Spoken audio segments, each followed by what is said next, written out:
All right, everybody. On to round 2 out of 3 and talk about the law of cosines. In this video segment, we're going to be discussing actually how to solve a right triangle using the law of cosines. This one is fairly self-explanatory that it's going to be filling in a bunch of formulas, but at the same time, it's not always going to be that easy because there is going to be a little bit of trick that we're going to need to discuss. So our problems are set up that we are going to be ideally using this c squared equals a squared plus b squared minus 2ab cosine c. We'll be using this quite a bit. Or for one of our problems, we are going to be working with this cosine of c. Really, it's just this formula right here, solved for the cosine of c. We'll do that for the side-side triangle. So let's jump into it. As I mentioned in the first video, this first problem is going to ask us to, hey, go ahead, let's solve this triangle. So we are trying to find C first. So let me write down the formula. I always like to write it down over and over again until I actually have it memorized. So anytime you use a new formula, write it down. It doesn't matter if you're just copying and just filling in the information. Write it down because try to tie it to memory as often as possible. So my goal is to find C. So C squared will equal A squared would be 36 because actually I have the wrong one. A is 4, so C squared is going to equal 16. B squared is the one that equals 36. And yes, I realize it doesn't matter, but I like to still maintain it. Minus 2 times 4 times 6 times the cosine of 60 degrees. Now, most of the time we're going to be using a calculator to do this, but this one's special that everybody, the cosine of 60 degrees, we know is 1/2. So since that is 1/2, we can say C squared will equal 16 plus 36 is 52, minus 2 times 4 times 6 times 1/2. So 2 times 4 is 8. 8 times 6 is 48. 48 times 1/2 is 24. So C squared ends up being 52 minus 24, which is 28. So C will be the square root of 28. Now I could write the square root of 28, but like most things, I would prefer to go ahead and find what the actual decimal value is for solving these kind of problems. So square root of 28, and let's put the decimal point so we can get that answer right away. So that would be 5.292. Let me put this in red as 5.292. That way it shows that I actually solved that portion of it. So now we're left to find one of two things. We're either going to find angle A or angle B. The question I have is which one will we find? I prefer to find angle A first, and I will explain why in just a moment. So when it comes to solving for angle A or angle B, what we could do is we can continue to use the law of cosines. We could use this formula for it. So the cosine of angle A, just to show you how that would work, the cosine of angle A would be B squared plus C squared minus A squared, and notice that the angle on the side match up there, over 2 times B times C. We could do this, and I have no problem doing this, but I'm not quite as familiar with this one personally. So I do like to use the law of sines. If we want to use the law of sines, which is what a lot of people like to do because it tends to be simpler, there is something that we're going to have to watch out for. And I said I was going to solve for angle A first, and then I'm going to do this for a reason. The sine of angle A, we know the sine of angle A over 4 will equal the sine of 60 degrees over, I'm going to leave it as the square root of 28 because I know that's exact. So A should equal, if you remember all the work we did last time, the inverse sine of 4 sine of 60 degrees over the square root of 28. I'm going to go ahead and type that into the calculator.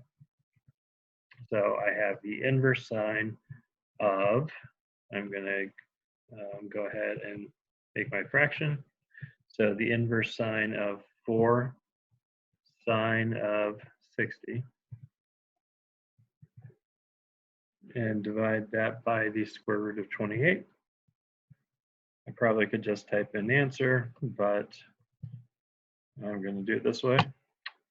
And I get that value.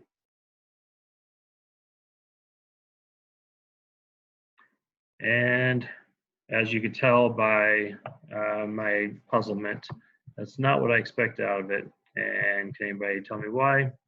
That's because this is in radians. Now it's in degrees. So I did not realize that all I had to do was hit that right there. Very cool. So let's try that one more time. I'm happier with this. So I have a 40.8934 degree angle. So 40.893 degrees. Now, here's my question. I found out that side C was the square root of 28. And what I am doing is I am using this square root of 28. I am using this 60-degree angle that I have here, and I use this side length of 4. Now, this is where we have to be very, very careful, because if you notice what I just wrote down was, if I'm using the law of sines here, I actually did the side-side angle ambiguity. But the issue is there should not have been ambiguity, which is why some people prefer just to use the law of cosines and say, okay, the law of cosines will give us a definite answer. But I chose the law of sines because it tends to be a little bit easier to work with. It flows more naturally. But my question is, I had ambiguity. So was this a 40-degree angle? Or if we take its supplement, the 139.107 degrees, which one is it? Is it the acute angle, or is it the obtuse angle? And it goes back to, why did I choose to do angle A first? If you notice, side A is the smallest side, and the smallest side of a triangle will always give you an acute angle. So I specifically chose my smallest angle here because when I went to use the law of sines would give me only the small or the acute angle. So I know that angle A is 40.893 degrees. And then from there, I can find angle B by taking 180 minus 60 minus the 40.893. Go ahead, do that in the calculator. 180 minus 60 minus the 40.893. And that gives me angle B is 79.107. Now, remember, there should not have been any ambiguity to this problem because it came from a side angle side triangle, which is a congruence. Anytime we have that congruence, we don't want to mess it up and say, oh, there are two possible triangles. There really was only one. Now, as a side note, if we actually try to use that obtuse angle, we add that to 60 degrees, it's going to be over 180 degrees, so it wouldn't have formed a triangle anyway. There are going to be some cases where that could happen, which once again, that's why some teachers like to just go ahead and say, you know what, let's avoid any form of ambiguity and let's use the law of cosines. And if you want, I could actually do that on the calculator. If you don't want to, hey, I'm going to be doing it anyway. So to find angle A, I will be using this, which I'm highlighting in blue or circling in blue. And I'm going to solve that for angle A. So I am going to take the inverse cosine of, let's go ahead and create my fraction. So the inverse cosine of b squared plus c squared minus a squared.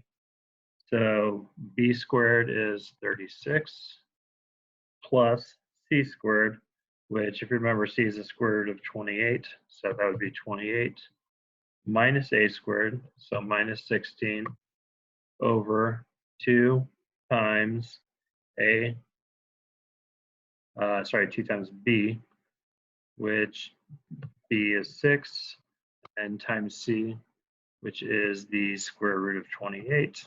Let's get that in there. And if we do the law of cosines with that, you'll see we get that 40.893 degree angle. So your call. You can use the law of sines, which means you have to kind of think through it a little bit, or you could just simply use the law of cosines. The law of cosines definitely does not flow quite as easily. I see students making mistakes with this is a plus, this is a minus, what goes where. But at the same time, if they're going to make a mistake there, they could also make a mistake by not finding the appropriate angle and making sure that we don't have any ambiguity here. So you either take one approach or the other. I prefer, I know that if I choose the smallest angle with the law of sines, I know it's going to be acute, so I don't have to worry about the ambiguity. I'm going to leave it up to you to say which one you prefer. I am going to write that down off to the side though. So if I have a side angle side triangle, I will use first step, I will use the law of cosines to find the third side. So I'm going to say define side 3. And then at this point, you could either use law of cosines or law of sines.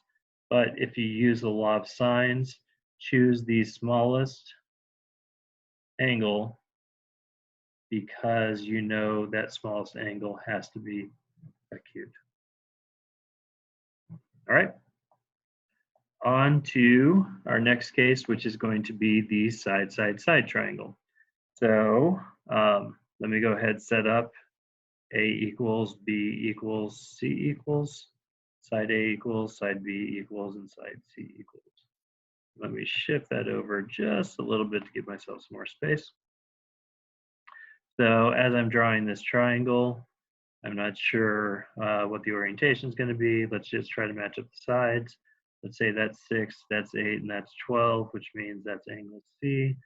That means this is angle B, and this is angle A.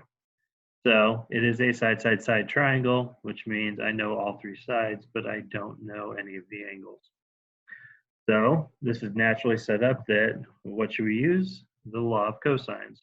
Again, the reason why we can't use the law of sines is because we don't have any corresponding parts for the angles and the sides. So therefore, we're going to have to use the law of cosines. Now, in a side triangle, so for a side triangle, the very first thing that I want you to say is let's use the law of cosines to find the largest angle.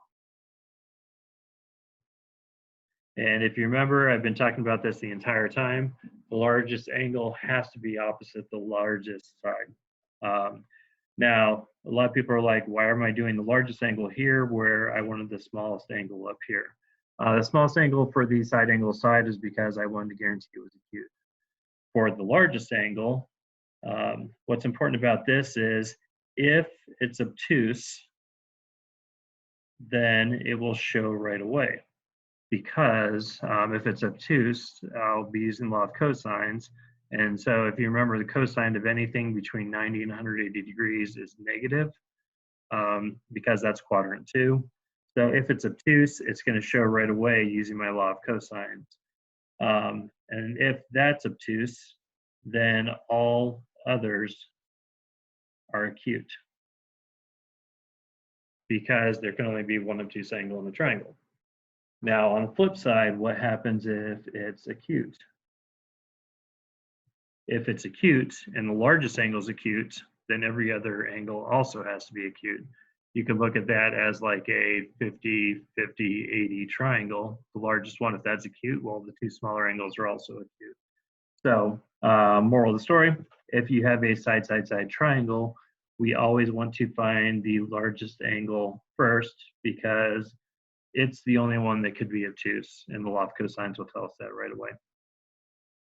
So in this case, since I'm trying to find angle C, which is my largest angle, I'm going to go ahead, go back up here, and say cosine of C is a squared plus b squared minus c squared over 2ab. So let me rewrite it just because that helps me remember. So cosine C is a squared plus b squared minus c squared over 2ab. So let's fill in all the pieces that we know. That the cosine of C is going to equal 36 plus 64 minus 144 over 2 times 6 times 8. So the cosine of angle C is going to equal, this is 100 minus 144, so negative 44 over 2 times 6, which is 12. 12 times 8 is 96. So the cosine of C is negative. Because the cosine is negative, this is me kind of like having some insight into the problem. Since the cosine is negative, I know this should be an obtuse angle. So C will be the inverse cosine of negative 44 over 96. Let's go ahead and throw that into the calculator. So trig inverse cosine of negative 44 divided by 96. We get 117.280. So C is 117.280. You go ahead and change that to red, 117.280. So once again, our largest angle ended up being obtuse. That's great. More important is both of these have to be acute. So ACUTE. Therefore, we can use the law of sines and be happy there's not going to be any ambiguity. So let's say the sine of A over 6 equals the sine of that 117.280 over 12. So A ends up being the inverse sine of 6 sine of the 117.280 over 12. Let's throw that into the calculator. Trig inverse sine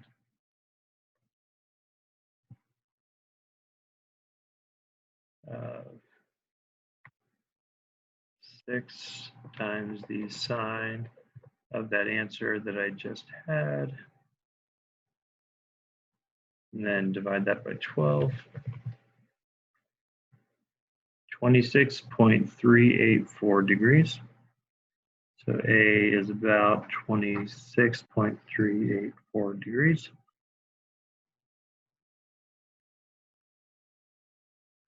Which leads me to find B. So B would be 180 minus that 26-degree angle that I just found, minus the 117-degree angle that I had before.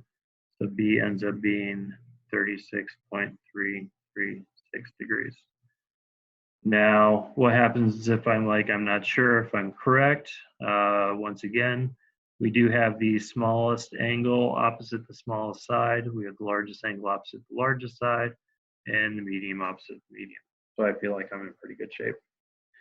So you see the law of cosine in action. So a quick summary.